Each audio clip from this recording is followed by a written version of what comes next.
Selamat pagi Pak Awit dan teman-teman. Di sini kami dari kelompok 1 akan membandingkan materi struktur komposit perbandingan antara SNI 1729 2002 dan SNI 1729 tahun 2020. Kelompok 1 beranggotakan yang pertama Himerius Revianathan Andrew dengan NIM 21B10028, Krisandi Jovan NIM 21B10031, Cahya Prasembodot NIM 21B10174, dan Francisca Eta Devina NIM 21B10078. Yang pertama, pengertian. Struktur komposit adalah penggabungan dari struktur plat beton dan balok baja. Struktur ini menggabungkan kekuatan beton pada kuat tekan dan material baja pada kuat tarik. Lekatan struktur ini tercipta berkat adanya penghubung geser yang dapat menahan gaya geser horizontal dan meningkatkan lekatan antar struktur beton dan baja. Kelebihan struktur komposit ini antara lain, yang pertama meminimalisir lendutan pada plat beton seperti pada struktur non-komposit, meningkatkan ketahanan beban 33-55% lebih besar, meningkatkan kekakuan lantai dan menambah panjang bentang, mereduksi berat profil baja dan berat struktur keseluruhan. Struktur ini pertama kali diterapkan pada jembatan sejak tahun 1930 sebelum terbitnya peraturan AAHTO tentang spesifikasi jembatan komposit pada tahun 1944. Struktur ini dapat dikatakan berperilaku komposit jika potensi terjadi slip antar dua material dapat dicegah. Pencegahan slip ini menggunakan material penghubung geser atau shear connector. Beberapa tipe penghubung geser antara lain, yang pertama stud, baja tulangan spiral, profil kanal kecil yang pendek. Ini untuk distribusi tegangan plastis. Terdapat perbedaan untuk pada tegangan tekan untuk tahun 2002 sebesar 0,85 Fj prime. Untuk tahun 2020 tegangan dapat mencapai sama 0,85 Fj prime, dan ada syarat lain. Kekuatan untuk PSR bundar dapat mencapai 0,95 Fj prime. Untuk tegangan elastis,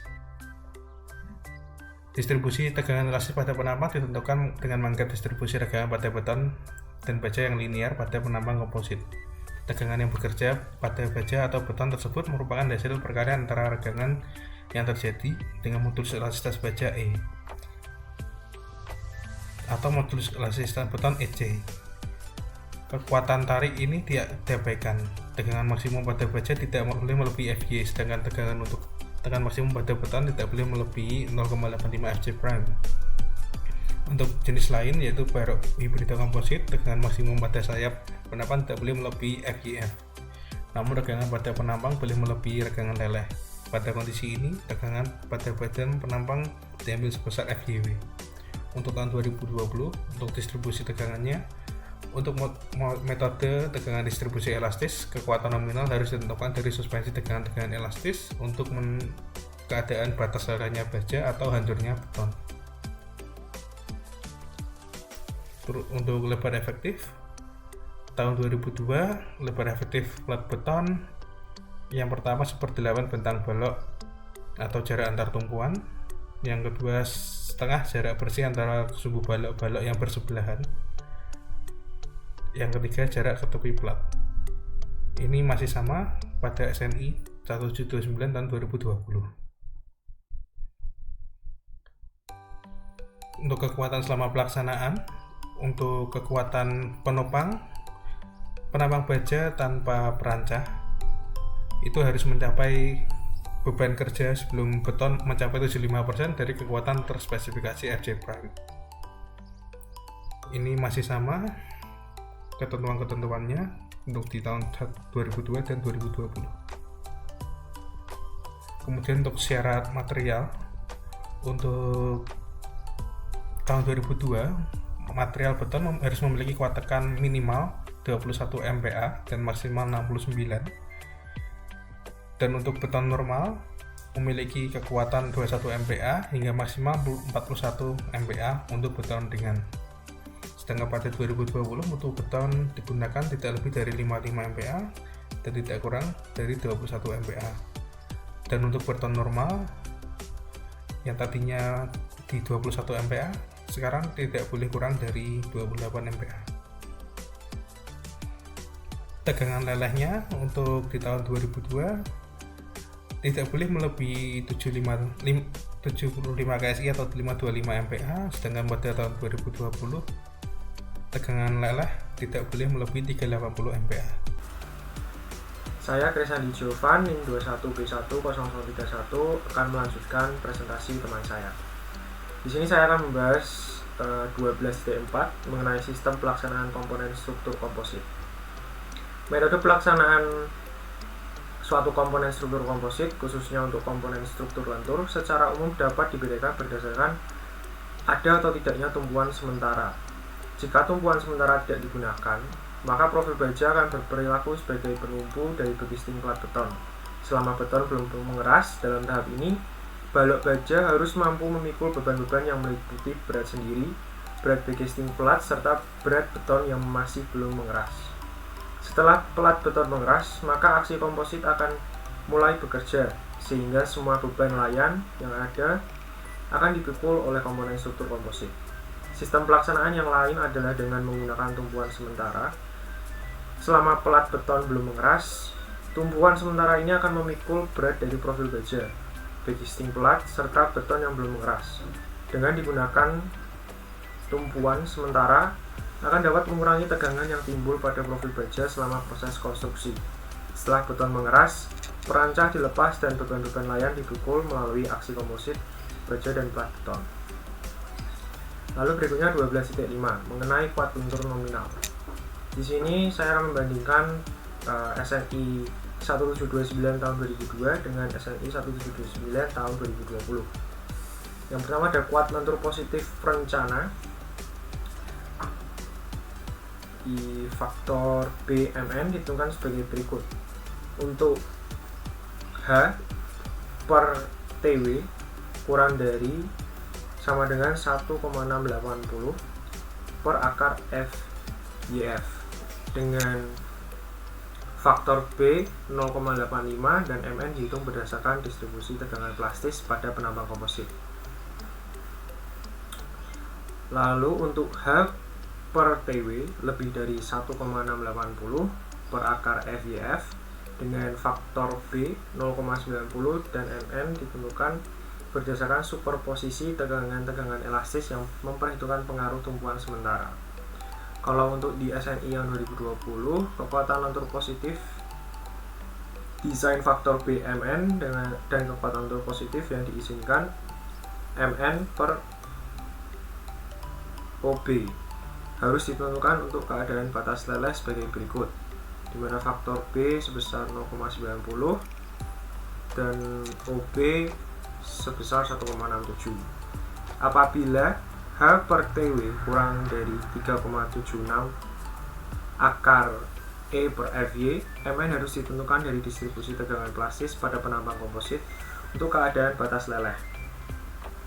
Apabila H per TW lebih dari 3,76 akar EFY, akar E per FY, MN harus ditentukan dari superposisi tegangan elastis dengan memperhitungkan efek penopangan untuk keadaan batas leleh atau momen leleh.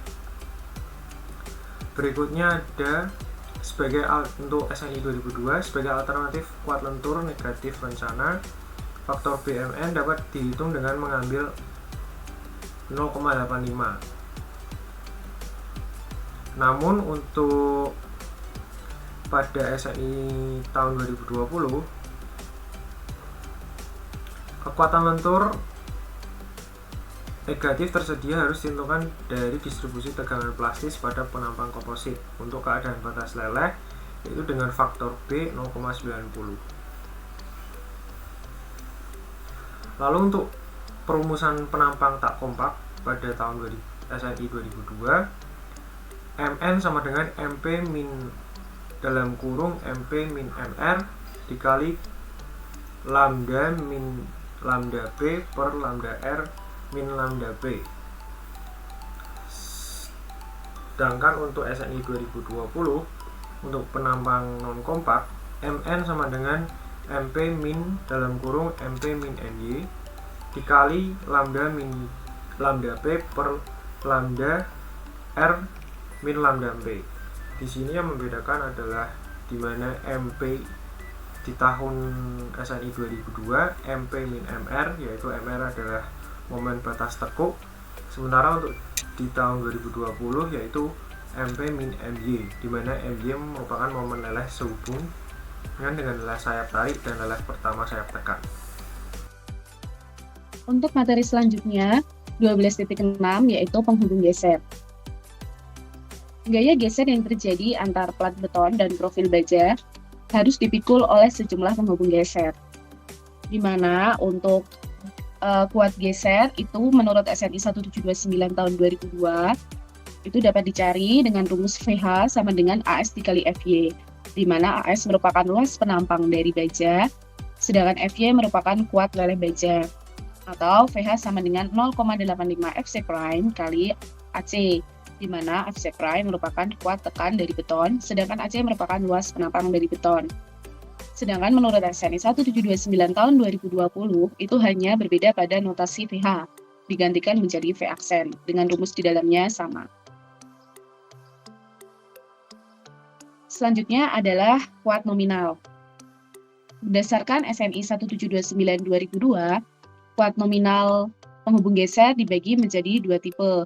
Yang pertama tipe paku dan yang kedua tipe kanal. Untuk tipe paku dapat dilihat dari rumus yang tertera, di mana Qn itu sama dengan 0,5 ASC akar FC prime dikali EC harus lebih kecil dari ASC dikali FU, di mana ASC merupakan luas penampang penghubung geser jenis paku, FU merupakan tegangan putus penghubung geser jenis paku, dan Qn merupakan kuat geser nominal untuk penghubung geser.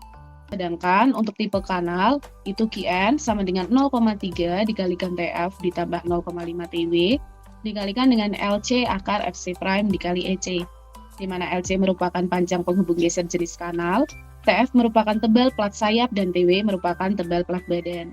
Nah, kemudian menurut SNI 1729 tahun 2020, itu juga dibagi menjadi dua, yaitu tipe paku dan tipe kanal. Pada tipe paku dapat dirumuskan Qn sama dengan 0,5 ASA akar FC prime EC harus lebih kecil dari RG dikali RP dikali ASA dikali FU, di mana ASA merupakan luas penampang angkur baja stak berkepala, EC merupakan modulus elastisitas beton yang dapat dicari dengan rumus yang tertera, sedangkan FU merupakan kuat tarik minimum terspesifikasi. Nah, sedangkan RG dan RP itu merupakan koefisien-koefisien yang dapat dilihat pada SNI 1729 tahun 2020. Sedangkan kuat nominal untuk tipe kanal itu Qn sama dengan 0,3 TF ditambah 0,3 TW dikali LA dikali akar FC prime IC, di mana LA itu panjang angkur kanal, TF merupakan tebal sayap angkur kanal, dan TW merupakan tebal badan angkur kanal. Rumus ini mirip dengan rumus kuat nominal tipe kanal pada SNI 1729 tahun 2002. Selanjutnya adalah jumlah sirkonektor. Pada SNI 1729 tahun 2002 dan 1729 tahun 2020, jumlah sirkonektor dapat dicari dengan membagi antara kuat geser dari penghubung geser dibagi dengan kuat nominal dari penghubung geser. Perbedaannya hanya pada penulisan notasi. Nah, kemudian ada persyaratan-persyaratan mengenai penghubung geser menurut SNI 1729 2002. Dapat dilihat pada poin pertama hingga ke-6. Berikut merupakan syarat-syarat untuk penghubung geser dari SNI 1729 tahun 2020. Materi selanjutnya yaitu balok komposit pada daerah momen negatif. Berikut merupakan syarat-syarat menurut SNI 1729 2002, penampang komposit dapat dikatakan memikul momen negatif jika balok baja mempunyai penampang kompak yang diberi pengakum memadai. Yang kedua, plat beton dan balok baja di daerah momen negatif harus disatukan dengan penghubung geser. Dan poin ketiga, tulangan plat yang sejajar dengan balok baja di sepanjang daerah lebar efektif plat beton harus diangkat dengan baik. Sedangkan syarat menurut SNI 1729 tahun 2020, penampang komposit dapat dikatakan memikul momen negatif jika poin pertama, balok baja adalah penampang kompak dan terbris secara memadai sesuai dengan bab F. Pada poin kedua, angker baja stak berkepala atau angker kanal baja menyambungkan slab ke balok baja pada daerah momen negatif. Dan poin ketiga, tulangan slab yang paralel pada balok baja disalurkan di lebar efektif slab. Nah, berikut merupakan poin F atau bab F pada SNI 1729 2020 yang mengacu pada batasan penampang kompak dan penampang non-kompak. Selanjutnya yaitu kuat nominal untuk daerah momen negatif dan untuk daerah momen positif pada SNI 1729 2002. Untuk kuat nominal daerah momen negatif itu dapat dirumuskan ASR dikali FYR. Sedangkan kuat nominal untuk daerah momen positif itu sama dengan AS aksen dikalikan dengan FYR. Sedangkan kuat nominal untuk momen negatif menurut SNI 1729 2020 itu dapat diketahui V aksen sama dengan FYSR dikali dengan ASR. Sedangkan kuat nominal untuk daerah momen positif itu V aksen sama dengan FY dikali AS atau V aksen sama dengan 0,85 FC aksen dikali AC. Untuk selanjutnya yaitu lendutan. Rumus dari lendutan yaitu delta sama dengan 5QL pangkat 4 dibagi dengan 384 EIS. Di mana delta sama dengan besar lendutan, Q sama dengan beban yang bekerja, L merupakan bentang, E merupakan modulus elastisitas, dan IS sama dengan momen inersia pada profil baja. Saya Himerius Revia Nathan Andrew, NIM 21B10028. Saya akan melanjutkan presentasi tugas baja, yaitu poin 12.9, dik baja bergelombang. Struktur baja bergelombang adalah suatu struktur plat baja yang kekakuan atau kekerasannya diperkuat oleh bentuk bergelombang, yang mana nilai modulus elastisnya dapat meningkat 10 hingga 50 kali. Secara teknologi, struktur baja bergelombang digunakan sebagai sistem drainase, kemudian penggunaannya meluas digunakan sebagai struktur jembatan. Sampai dengan tahun 2018, struktur baja bergelombang dibagi dalam berbagai tipe, yaitu standar, deep, dan super deep. Ketiga tipe ini bisa mengakomodir lebar bentang maksimum yang berbeda. Hal ini dikarenakan perbedaan properti material. Nah, di sini saya akan membandingkan untuk standar dari baja dek baja bergelombang itu untuk SNI di tahun 2002. Ini pasal ini hanya berlaku untuk dek baja yang mempunyai tinggi nominal gelombang tidak lebih dari 75 mm. Lebar rata-rata dari gelombang tidak boleh kurang dari 50 mm dan tidak boleh lebih besar dari lebar bersih minimum pada tepi atas dek baja. Untuk batasan-batasan lainnya dilihat butir 12.4.5.3. Lalu yang kedua, plat beton harus disatukan dengan balok baja melalui penghubung geser jenis paku yang dilas yang mempunyai diameter tidak lebih dari 20 mm. Penghubung geser jenis paku dapat dilas pada dek baja atau langsung pada balok baja. Setelah terpasang, ketinggian penghubung geser jenis paku tidak boleh kurang dari 40 mm di atas sisi dek baja yang paling atas. Lalu yang ketiga, ketebalan plat beton di atas dek baja tidak boleh kurang dari 50 mm. Lalu untuk SNI tahun 2020, kekuatan lentur tersedia pada konstruksi komposit yang terdiri dari slab beton di atas dek baja bergelombang yang disambungkan ke balok baja harus ditentukan melalui bagian yang sesuai pada pasal I3.2a dan I3.2b dengan persyaratan berikut. Tinggi rusun nominal tidak lebih besar dari 3 inci atau 75 mm. Lebar rata rusuk atau haus beton itu harus tidak kurang dari 2 inci atau 50 mm. Tetapi tidak boleh diambil dalam perhitungan sebagai lebih dari lebar bersih minimum di dekat bagian paling atas di baja. Slab beton harus disambungkan ke balok baja dengan angkur baja stat berkepala yang dilas baik melalui dek tersebut atau langsung ke penampang melintang baja. Angkur baja stat berkepala setelah diinstalasi harus diperpanjang tidak kurang dari 1,5 inci di atas bagian paling atas dek baja dan harus ada paling sedikit 0,5 inci selimut beton terspesifikasi di atas bagian paling atas angkur baja stat berkepala. Lalu ada tebal slab di atas dek baja tidak boleh kurang dari 2 inci. Dek baja harus diangkur ke semua komponen struktur pendukung pada spasi tidak lebih 18 inci. Angkur yang demikian harus diberdirikan dengan angkur baja stat berkepala. Kombinasi dari angkur baja stat berkepala dan las artspot atau paddle atau perangkat lain yang terspesifikasi dalam dokumen kontrak. Nah, ini lanjutannya untuk SNI 2002 itu gelombang dek yang arahnya tegak lurus terhadap balok baja penumpu. Untuk gelombang-gelombang dek yang arahnya tegak lurus terhadap balok baja penumpu, tebal beton yang berada di bawah tepi atas dek baja harus diabaikan dalam perhitungan karakteristik penampang komposit dan dalam penentuan luas penampang plat beton yang diperlukan untuk perhitungan kapasitas baik geser horizontal balok komposit. Jarak antara penghubung geser jenis paku sepanjang balok penghubung tidak lebih dari 900 mili. Kuat nominal penghubung geser jenis vakum merupakan nilai yang dihitung berdasarkan butir 12.6 yang dikalikan dengan suatu faktor reduksi. Nah, ini rumusnya. Untuk R sendiri adalah faktor reduksi. NR adalah jumlah penghubung geser yang berjenis paku pada setiap gelombang plat berprofil berpotongnya dengan balok. HS adalah tinggi penghubung geser jenis paku kurang dari HR tambah 75 mili. HR adalah tinggi nominal gelombang plat baja berprofil. WR adalah lebar gelombang plat baja berprofil. Untuk SNI 2020 sendiri itu kita terbagi menjadi rusuk dik yang diorientasikan tegak lurus balok baja. Nah, baton di bawah bagian atas dik baja harus diabaikan dalam penentuan properti penampang komposit dan dalam perhitungan AC. Untuk rusuk dik yang diorientasikan tegak lurus balok baja. Rusuk dik yang diorientasikan paralel balok baja.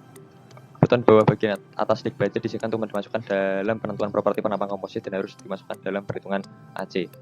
Rusuk dik baja yang dicetak di atas bat balok pendukung diizinkan untuk dibelah secara longitudinal dan dipisahkan untuk membentuk suatu hounds beton.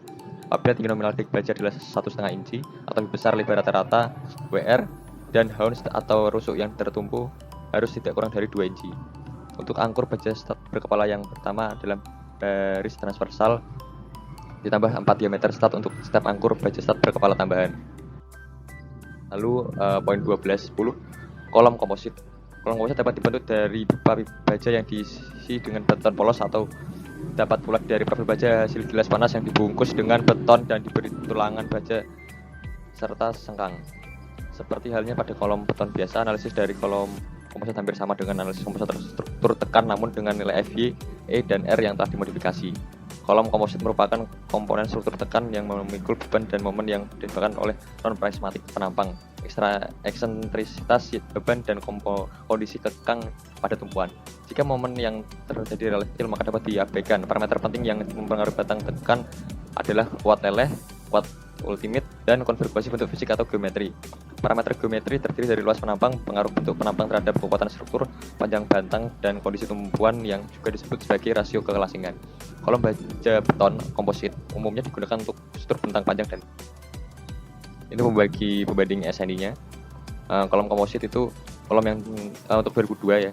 Kolom yang terbuat dari penampang baja gilas atau tersusun yang diberi selubung beton di sekelilingnya, ataupun yang terbuat dari penampang baja berongga yang diisi dengan beton struktural harus direncanakan sesuai dengan butir 12.3 yang ada di SNI 2002. Nah, ini untuk batasannya. Nah, ada 5 poin ini. Nah, untuk tebal minimum dinding pipa baja atau penampang baja berongga pada SNI 2002 itu ada rumus B akar FY per 3E untuk setiap sisi lebar B pada penampang persegi, dan D akar FY per 8E untuk penampang bulat yang mempunyai diameter luar D. Nah, untuk di SNI 2020 ini kekuatan nominal penampang komposit harus ditentukan sesuai dengan metode distribusi tegangan plastis, metode kompatibilitas regang, metode distribusi tegangan elastis, atau metode regang tegang efektif seperti dijelaskan dalam pasal ini. Kekuatan tarik beton harus diabaikan dalam menentukan kekuatan nominal komponen struktur komposit. Ini ada batasan untuk materialnya. Nah, di sini tuh untuk menentukan kekuatan tersedia, beton harus memiliki kekuatan tekan FC prime minimal 21 MPa, maksimal 10 KSI atau 69 MPa untuk beton normal, dan minimal 21 MPa, maksimal 40 MPa untuk beton ringan. Sedangkan untuk yang di SN 2002 itu untuk beton yang digunakan tidak lebih tinggi dari 55 MPa dan tidak kurang dari 21 MPa untuk beton normal, dan tidak kurang dari 28 MPa untuk beton yang ringan. Jadi ada perbedaan untuk beton yang digunakan. Di 2020 juga ada catatan juga itu tegangan leleh minimum terspesifikasi baja struktural yang digunakan dalam penghitungan kekuatan komponen struktur komposit tidak boleh lebih 75 KSI atau 525 MPa. Nah, ini untuk rumus dari SNI 2020 itu tadi kan bawah itu untuk tahun 2002 itu kan ada 2 rumus, dan untuk dari 2020 ini ada beberapa rumus untuk rasio lebar terhadap tebal untuk elemen baja tekan dalam komponen struktur komposit. Ada 2 tabel I1.1a dan tabel I1.1b. Nah, sekian dan terima kasih dari kelompok kami. Jika ada salah kata dalam menjelaskan mohon dimaafkan. Terima kasih.